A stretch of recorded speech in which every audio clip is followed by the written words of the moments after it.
Hello दोस्तों, नमस्कार। आप सभी का स्वागत है आपके अपने YouTube channel study with DSLG में। साथियों, बात करेंगे 69,000 शिक्षक भर्ती में उत्तर कुंजी मामले से जुड़ी हुई महत्वपूर्ण अपडेट के साथ साथ 6800 कोर्ट आर्डर और UP TGT PGT exam date पर बड़ी खबर। इसके साथ एलटीगेट व जीआईसी प्रवक्ता भर्ती विज्ञापन पर महत्वपूर्ण अपडेट। तो आप सभी लोगों से निवेदन है, वीडियो अंत तक देखें जिससे वीडियो में शेयर की गई सारी जानकारी को आप आसानी से समझ सके।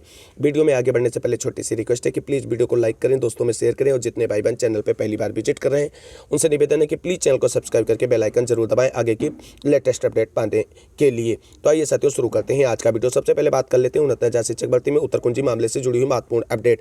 साथियों, आप सभी को बता दें, 69,000 शिक्षक भर्ती में आंसर के प्रकरण मामले पर नियुक्ति प्रक्रिया को आगे बढ़ाने के लिए पीएनपी पर लगातार अभ्यर्थियों के द्वारा 5 दिनों तक धरना प्रदर्शन किया गया और उसी धरना प्रदर्शन की बदौलत पीएनपी सचिव की तरफ से बड़ी कार्रवाई की गई है और उसके बाद अभ्यर्थियों की तरफ से धरने प्रदर्शन को समाप्त घोषित कर दिया गया। आप सभी लोग जानते हैं, आंसर के प्रकरण में पीएनपी की तरफ से जब ऑनलाइन मोड से प्रत्यावेदन लिए गए थे तो उसमें लगभग 3200 आवेदन प्राप्त हुए थे। उसकी जांच पड़ताल करने के बाद पीएनपी की तरफ से जो फाइनल लिस्ट बेसिक शिक्षा परिषद उत्तर प्रदेश और एनआईसी को भेजी गई है, उसमें से 2300 प्रत्यावेदनों को जांच के उपरांत सही पाया गया है।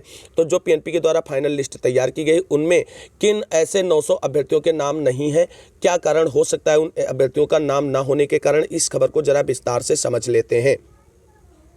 इस खबर को विस्तार से समझने के लिए देखते हैं इस महत्वपूर्ण अपडेट को। एक अंक विवाद में अभ्यर्थियों की सूची फाइनल, धरना हुआ खत्म।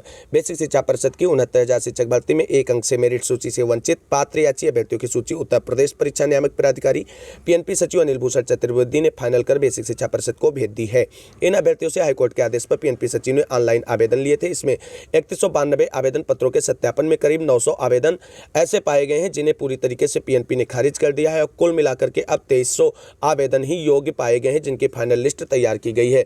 जिन 900 आवेदनों को निरस्त किया गया है, उनके निरस्त का प्रमुख कारण ये है कि ये आवेदन दूसरी याचिका से जुड़े होने या पहले ही अंक पा चुके होने अथवा रिट ना होने आदि से जुड़े होने के कारण रद्द कर दिए गए हैं। तो आपको बता दें, उत्तर कुंजी मामले में 900 ऐसे अभ्यर्थी हैं जिनको अब इसका लाभ नहीं मिलने वाला है, जिसके प्रमुख कारण आप सभी ने देख लिए हैं। शेष करीब 2300 आवेदन पत्रों को इस भर्ती के गुणांक में निर्धारित कटाव के क्रम में अंक निर्धारण के लिए भेज दिया गया है। इसी के साथ पीएनपी कार्यालय के बाहर 5 दिन से चल रहा धरना प्रदर्शन समाप्त कर दिया गया है। इस भर्ती परीक्षा में परिभाषा से जुड़े एक प्रश्न के चारों उत्तरों को गलत बताते हुए कुछ अभ्यर्थियों ने पीएनपी के उत्तर कुंजी को हाईकोर्ट में चुनौती दी थी। कोर्ट ने याचिका को सही माना और आदेश दिया कि 25 अगस्त 2021 तक याचिका लगाने वाले एक अंक से बाहर हुए अभ्यर्थियों को अंक देकर मेरिट में शामिल किया जाए। सुप्रीम कोर्ट ने भी हाईकोर्ट के आदेश को यथावत रखा। शुक्रवार को धरने पर बैठे अभ्यर्थी दुर्गेश शुक्ल, राम मिश्र, प्रकाश तिवारी, रोहित शुक्ल, प्रसून दीक्षित के प्रतिनिधिमंडल ने सचिव से मुलाकात कर और अपनी बात को रखा और उसके बाद पीएनपी सचिव ने तुरंत कार्रवाई करते हुए एक्शन में आए और जो फाइनल लिस्ट तैयार की गई थी 2300 अभ्यर्थियों की, उनको बेसिक शिक्षा परिषद को भेज दिया गया है आगे की कार्रवाई के लिए। अब देखना है बेसिक शिक्षा परिषद की तरफ से इस पे आगे की कार्रवाई, जैसे कि कटाव का डिसीजन और नियुक्ति प्रक्रिया के लिए काउंसलिंग शेड्यूल वगैरह कब तक डिसाइड करता है और आगे की कार्रवाई के लिए कितना और इंतजार इन अभ्यर्थियों को करना पड़ सकता है। हालांकि इसमें इतनी त्वरित कार्रवाई होगी इतनी जल्दी उम्मीद नहीं थी, क्योंकि 5 दिनों के अंदर धरना प्रदर्शन समाप्त कर दिया गया और बड़ी कार्रवाई पीएनपी सचिव की तरफ से त्वरित रूप से दिखाई गई है। अब इनकी चयन प्रक्रिया लगभग अपने अंतिम चरण में है और आपको बता दें, उम्मीद की जा रही है कि जो 20 मार्च तक का टाइम बाउंडेशन लिया गया था कंटेम्प्ट याचिकाओं के दौरान, उसको पूरा करने के लिए बेसिक शिक्षा विभाग अब जल्द ही त्वरित कार्रवाई के तहत इनकी नियुक्ति प्रक्रिया पूरी कर लेगा। वहीं अब बात कर लेते हैं 69,000 शिक्षक भर्ती में जुड़ी हुई दूसरी महत्वपूर्ण अपडेट के बारे में।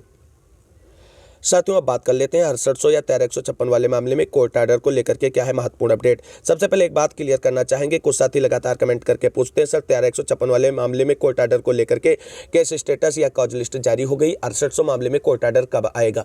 तो साथियों, आप सभी को बता दें, 13156 वाली जो है वो मेन याचिका है और ये सारे मैटर उसी से कनेक्टेड है, चाहे 6800 हो चाहे जो अन्य मैटर जुड़े हुए हैं, वो सारे 13156 वाली याचिका ही वही मेन याचिका है। यानी 13156 और 6800 कोर्ट आर्डर कोई अलग अलग नहीं है, एक ही याचिका है। उसका आर्डर आने पर सारे मैटर सॉर्ट आउट हो जाएंगे।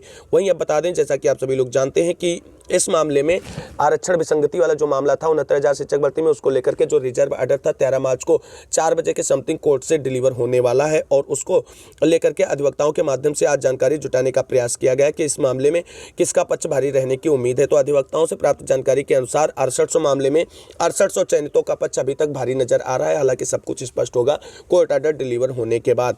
6800 चयनितों का बड़ा फैसला ये निकलकर सामने आ रहा है कि कोर्ट ऑर्डर आने के जस्ट बाद आप सभी लोग लखनऊ पहुंचकर इको गार्डन में धरने प्रदर्शन के लिए कमर कस लीजिए, क्योंकि आपको बता दें बेसिक शिक्षा परिषद इतनी जल्दी नियुक्ति प्रक्रिया पर आगे कदम नहीं बढ़ाएगा। ऐसे में कोर्ट ऑर्डर आने के बाद तुरंत अगर सरकार और बेसिक शिक्षा विभाग पर दबाव बना लिया जाता है तो 6800 मामले में जो भी कोर्ट ऑर्डर आएगा उसके अकॉर्डिंग नियुक्ति प्रक्रिया बेसिक शिक्षा विभाग यथाशीघ्र पूरी करने के लिए मजबूर हो जाएगा। हालांकि अब देखना यह है कि इस फैसले को आगे प्रोसीड किया जाता है जो 6800 चयनितों के द्वारा लिया गया। हालांकि अभी ये कोई सरमान फैसला नहीं है, इसका डिसीजन होली के बाद आप सभी को देखने को मिल सकता है। एक रिक्वेस्ट छोटी सी करना चाहेंगे 6800 में चयनित सभी भाई बहनों से कि आप सभी लोगों की जीत सुनिश्चित है इस मामले में और आप सभी लोग थोड़ा सोशल मीडिया पर अपने भावनात्मक रूप की आक्रामकता जो दिखानी है वो अभी ना दिखाएं। प्लीज़ थोड़े दिन और धैर्य और संयम बनाए रखें, क्योंकि आपकी आक्रामक भावना से किसी न किसी रूप में मामला बिगड़ सकता है। तो ऐसे में आप सभी को बिल्कुल भी गुटबाजी से दूर रहना है, सोशल मीडिया से केवल सकारात्मक चीज़ों के बारे में लिखना है, बाकी अनावश्यक रूप से किसी की ट्रोलिंग के प्रकार से बचना है। यानी किसी भी मुद्दे पर आक्रामकता नहीं दिखानी है, आपको सकारात्मक रूप से पॉजिटिव रहते हुए अपनी नियुक्ति प्रक्रिया के लिए जो भी यथासंभव प्रयास करना है वो करना पड़ेगा और करेंगे। उसके लिए आप सभी लोगों को तैयार रहना होगा। अब बात कर लेते हैं उत्तर प्रदेश टीजीटी पीजीटी 2022 की एग्जाम डेट पर क्या है बड़ी खबर और एलटी गेट व जीआईसी प्रयोक्ता भर्ती के विज्ञापन पर महत्वपूर्ण अपडेट। इसके लिए आप सभी लोग वीडियो में अंत तक बने रहे। प्लीज एक छोटी सी रिक्वेस्ट है। परीक्षा कब होगी, सीटों में वृद्धि के लिए अधियाचन का पोर्टल खुलेगा कि नहीं खुलेगा, ये बहुत बड़ा यक्ष प्रश्न है। तो इन्हीं सब मुद्दों को लेकर के आज हम आपके सामने आए हुए हैं। रही बात विज्ञापन वर्ष 2022 की परीक्षा तिथि, परीक्षा से संबंधित तो मान करके चलिए कि सितंबर के पहले कुछ भी होने वाला नहीं। परीक्षा सितंबर तक तो बिल्कुल भी नहीं हो पाएगी और उत्तर प्रदेश सरकार लोकसभा चुनाव को देखते हुए यह विज्ञापन वर्ष 2022 की परीक्षा कराएगी अक्टूबर और नवंबर महीने में, ऐसा संभावित है। निश्चित तौर पर भर्ती अपने मूल विज्ञापन पर होगी, पुराने विज्ञापन पर। परीक्षा में थोड़ा विलंब हो सकता है, तो मान करके चलिए कि अक्टूबर और नवंबर में आपकी परीक्षा होगी, दिसंबर तक रिजल्ट दे देंगे, जनवरी फरवरी तक नियुक्ति पत्र निश्चित तौर पर मिलेगा और धैर्य के साथ तैयारी करिए। इसलिए सभी भाई बहनों से और एलटी जीआईसी के लिए विज्ञापन के लिए होली के जस्ट बाद एक ज्ञापन प्रस्तुत किया जाएगा माननीय उत्तर प्रदेश लोक सेवा आयोग पर और उनसे वादा खिलाफी करेंगे लोक सेवा आयोग से कि आप क्या कर रहे हैं 4 वर्षों से लगातार। अब और इसके लिए सबको मैदान में आना होगा, तभी कुछ हो पाएगा। हम अपने हक और अधिकार के लिए इस लोकतंत्र में लड़ रहे हैं और आपको भी लड़ना पड़ेगा कदम से कदम मिला करके, तभी कुछ हासिल हो सकता है। जय हिंद, जय भारत।